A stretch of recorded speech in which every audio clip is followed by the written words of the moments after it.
When you look at the stories that are successful, we start to see certain observable patterns in the way that those stories are told. And so he comes up with these two concepts. And for Aristotle, these two things are essential to good writing. Let's work our way through some elements in your book and let me find some places I can argue with you. Oh, good. Let's do it. um, Early on in chapter one, you start talking about, and I'm not sure I'm pronouncing this right, but is it mimesis and catharsis? Those ancient Greeks aren't around to correct me anymore. So I go with mimesis and catharsis. Okay, mimesis and catharsis. So tell me what Aristotle meant by that and how what you extrapolate from there.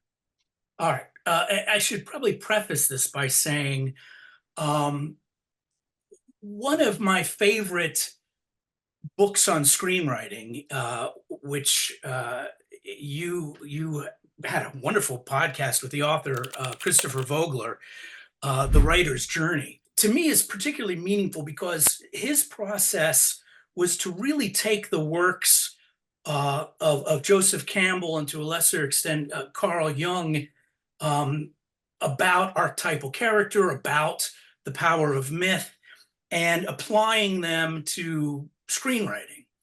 And in a similar way, I had set out to do something like that with Aristotle.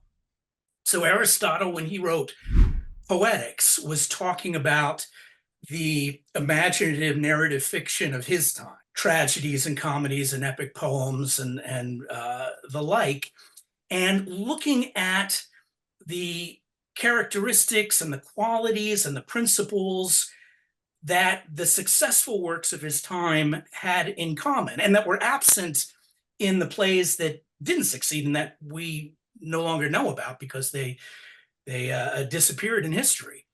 Um, and his observations really are still applicable to the imaginative narrative fiction of today, which is our screenplays. So Mm. that's really the premise that I started out with. How can we apply those principles to the contemporary version of the material that he was looking at then?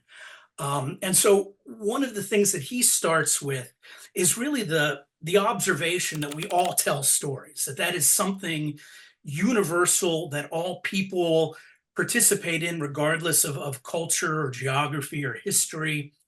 And more to the point, that when you look at the stories that are successful, that we start to see certain observable patterns in the way that those stories are told, which leads us to maybe surmise that there must be something built into our DNA as a species that requires us not just to tell stories, but to tell them in this particular way. So he's really getting at the heart of why do we tell stories? What is the function that storytelling provides us as human beings, as individuals, and as a species? And so he comes up with these two concepts, mimesis and catharsis. Mimesis he defines as representation or imitation. And the idea behind that is that human beings are separate from the other animals on this planet in that we ask questions. Right. We seek answers about ourselves. We look up at the stars and we say, why are we here? What is my purpose? What is my role? And we get pleasure from finding those answers. As Aristotle says, nature has blessed us with a love of learning. We love to learn. And the way that we learn, the best way that we learn is through representation, through seeing our world and ourselves reflected back to us. Now, there may be many reasons for that. Rather than learning through direct experience, there is something maybe safer about watching and observing. Maybe there is something more comforting in the communal nature of experiencing some kind of a representation. But he makes the point that from an earliest age, like when we play Cowboys and Indians, or we play, Indiana Jones and Wonder Woman, we're learning through representation. So The second term that you asked about, catharsis, is really about the purging or the experiencing of emotion.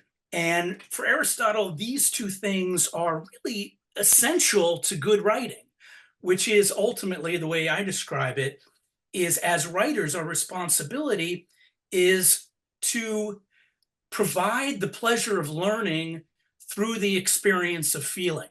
Mm. So the idea that a good story is something that we can simultaneously observe, which is where mimesis comes in, and identify with, which is where the catharsis, the feeling comes in. We're watching a character, but we're also living and walking in their shoes, at least in the best stories. No, there's a part in the book where you talk about the safety of going through these emotions through watching them, and not like, for example, if there's a horror movie and someone, gets attacked, Right. real life, that's a whole different emotion than watching someone get attacked when you're sitting in the safety of your own house or a theater. And talk about the difference between those two that allow the viewer to experience it in a different way.